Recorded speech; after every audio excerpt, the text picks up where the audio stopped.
So, hope everyone's been well and not letting the news and things like this get to them too much, and rather giving more value and more attention to things like some of the videos and knowledge that's being put out there for free by good psychologists and so on and so forth. And even just day-to-day people that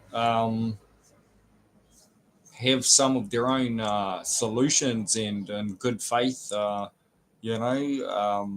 positive messages, as it be optimistic messages, because it sure gives more value to our life and better quality of life than dreading on all manner of pessimistic stuff. So, to begin on the subject, on the matters that I've described in the title, um, it's all got to do with how I became very annoyed, and even it was almost crippling at times. Um, Something that I came to learn, there is codependency, especially when it comes to parents. Actually, before that, it was friends and wanting to be popular and all of that sort of stuff. And I think we can all witness, and we've witnessed, especially in teenagehood, how we do all manner of things that uh, make the quality of life worse off. Um, in the pursuit of popularity, so on and so forth, which even that in and of itself we do because we think it would create more uh, quality of life and things of this nature. So, I, for one, can definitely agree that there is. I especially had. I don't think in my in my teenage years, in my early 20s, up till about 23, 25, I don't think I had any like times when I was by myself, even for short periods of time, that I didn't experience that anxiety feeling and that all the stuff that Ross Rosenberg describes very well. uh, what he has experienced and things of this nature. And in my humble opinion, now I'm gonna pretty much get into the psychiatry and neuroscience science knowledge of it, but just from my first-hand experience, I can't count for. I wish I had like say even like one of those $2,000 neuroprogrammer helmets and put that on when I was experiencing that, and then compare the readings of that to uh, when I overcome that and those feelings and experiences have come to an end. But above all, what I found that ended up working. So first of all, it was getting knowledge. So getting the words right, even though some people or most of this stuff is kind of new. At least it's only been explored in the last sort of 20 to maybe 50 years in the more classified or not so popular. But it certainly helps being able to associate the um, incorrect, unhealthy attachment to other people later down the track as we grow up and because of codependency to narcissistic groups of friends, so on and so forth. Narcissistic individual might be like a bad girlfriend or whatever it is, that then create all manner of problems, including financial. You find yourself then going and being codependent to the parents, right? Oh, hey, mom, help me with some money, yada yada, right? And uh, the unhealthy side to that is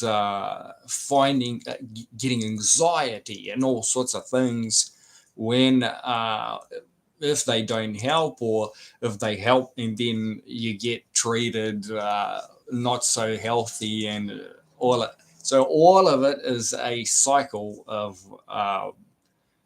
codependency and narcissism, so on and so forth. And yeah, at the core of it is having some form of pathological loneliness. And how I've found that if you engage in relationships with cluster B personality traded people, including malignant narcissists, so on and so forth, even if you have healed to a large degree from your pathological loneliness, if you uh, choose to stay in the relationship when you see the red flags, it will slowly. So I think this is the biggest drawback from, well, how should I put it? What makes you relapse in terms of the progress of uh, overcoming codependency to malignant narcissistic people and behavior and groups, and not only because the things are being online and so on and so forth, even something as simple as having things in your news feed that are not at least neutral or in your benefit, to me, that counts as some form of malignant narcissistic, um, you know, uh, advances to get some form of narcissistic supply from you to them, things of this nature. So the more you allow things like that, even if you have overcome pathological loneliness, the more that pathological loneliness might start creeping in. So that's what I found. Other things that I found that can help, and I do hope um, psychiatrists and just the medical people in general look at genuine transitional plans in terms of using chemicals, maybe even dietary plans for people so that they can transition psychologically, so that they can grow neurologically, and not create these lifelong in the box plans, right? And then like that, they can create so much more quality of life. And from a business standpoint, um, I mean, hey, we would all love to achieve 100% healthiness and, the elite of the elite. There's always more to be done, right? But instead of having one lifelong treatment that might serve good purpose for, like, I don't know, a month or 3 months, then is used for the entirety of someone's life. instead of having multiple different plans. It might be on some pills. For example, I reckon something the likes of ADD medication could potentially, this is just in my humble opinion, and I hope no one, tries to experiment in a irresponsible way, and they go and seek genuine professional help and medical advice, so on and so forth, and correct dosing and all of that. But in overcoming pathological loneliness, something like ADD medication, in my humble opinion, helps with allowing you to create more neurological pathways so that you can learn how to be good to yourself, how to not be, how to come out of the SLDD, self-love deficit disorder, and things of this nature, aka learning how to live with yourself without having depression, anxiety, and all of these sort of things, or feeling pressured that you have to go and, like the peer pressure where you have to go and partake in, events and things that might not suit you, right? And a lot of the times can be absolutely cluster B rigged and or make you be become psychopathic, or having to perform in an ill way, so just how it can help students or whatever find that focus to at least grasp some of the basic knowledge. I mean, at times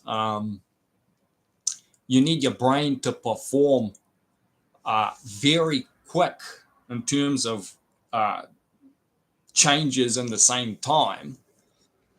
And even if it's just for a short period of time, like having some sort of treatment or things of this nature, I don't know, you could even, some of us can do it just by drinking coffee and staying sharp, having a good diet. I don't know, taking ashwagandha and so on, adaptogenic plants. And there's many ways to skin a cat. But the underlying key principle, I would say, is to at least have the neural speed to know and see and change in the same time, at least once, in the face of the challenges, so that then at your own rate, even without, even when you're a little bit more tired or whatever it is, you've already had that connection made once. So then you can reference back to that and continue moving forward healthy. And that genuinely removes anxiety, like, in my humble opinion. I can say I've had a lot of success with that. And how much more challenging could it be to have your own most of your support network in terms of friends turn towards the cluster B traits, and still trying to see if they might see value in not being like that, and then them being overcome by the people that they hang out with, that I don't hang out with, that have fully taken them over and switched them over into the cluster B and codependency, regressive groups. And then even my parents, mother and father, starting to perform the same behaviors and incorrect behavior. So then, yeah, lucky that I've experienced this almost what is it? What do they call it? Ritualistically every year.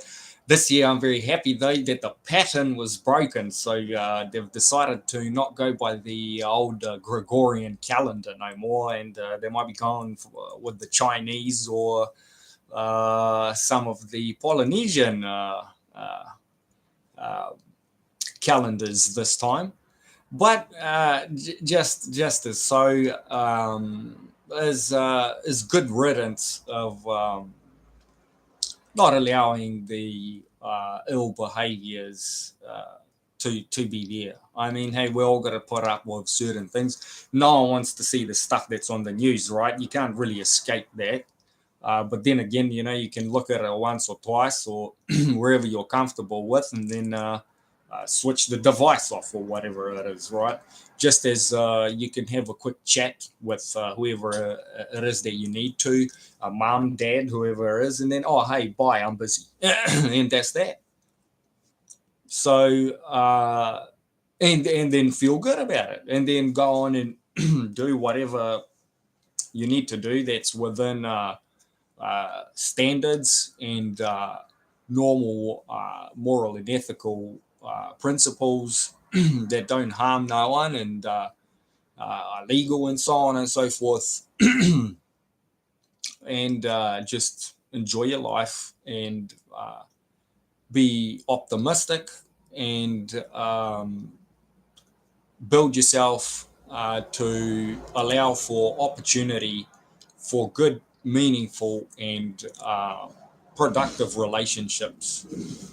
So I'm going to end it there. And I sure do hope,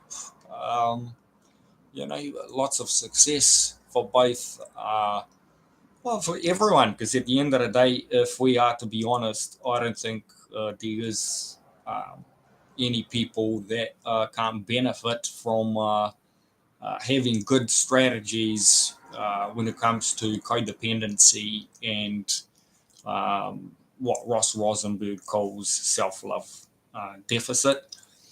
And, the allowing both malignant narcissistic behavior from others or producing it ourselves. Finding that somewhat correct middle ground is where really the good life is at. Cheers.